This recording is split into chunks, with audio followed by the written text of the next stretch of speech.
versikulo 31 o verse 31 sa itong Ebanghelyo, karon nag-ingon, ang among mga katigulangan nangaon ug mana dito sa kamingawan, sumala gayud sa giingon sa kasulatan.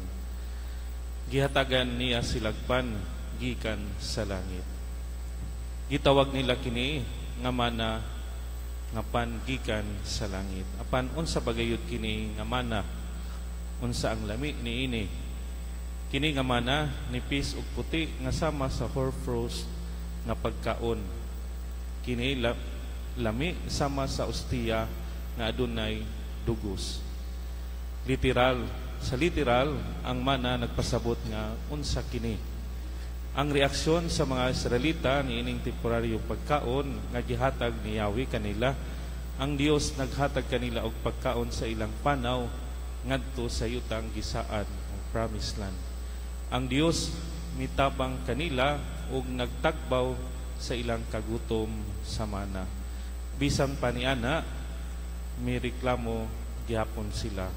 Nagpagulbol, gitubag nila kini nga pagkaon uban ang naglagot nga pangutana unsa kini. Mao ni ang nahitabo sa mga Israelita nga human sila makakaon sa mana, nagbagulbol na putbatok sa Dios. Busa nangamatay sila sa kamingawan. Bisag ang mga butang material nagigan sa Dios, dili ni makahimo natong mas maayo ni makahatag matuod nga kinabuhi. Karon ang Dios wala mohonong sa paghatag kanato og pan gikan sa langit.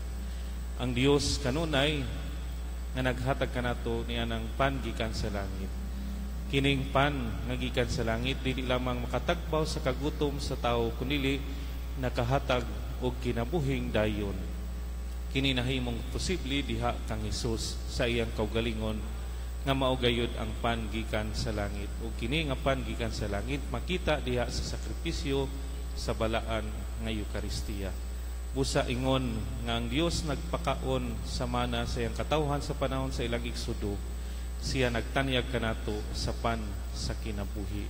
Ug si Hesus mao ang pan sa kinabuhi. Si Hesus mipahayag, ako mao ang pan nga naghatag sa kinabuhi. Ang moari kanako dili na gayud gutomon, ang motuo kanako dili na gayud uhawon. Ang pan ug pagkaon nga gikan sa langit dili butang, apan sa persona si Jesus mismo. Ang matuod nga pan naghatag kanato kinabuhing dayon, apan sa pagdawat nini dunay buhaton pagtuo ni Kristo ug pagtahan kaniya sa kaugalingon.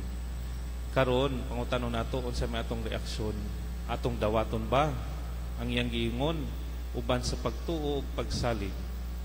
Dili na ta mangutana unsa man kini.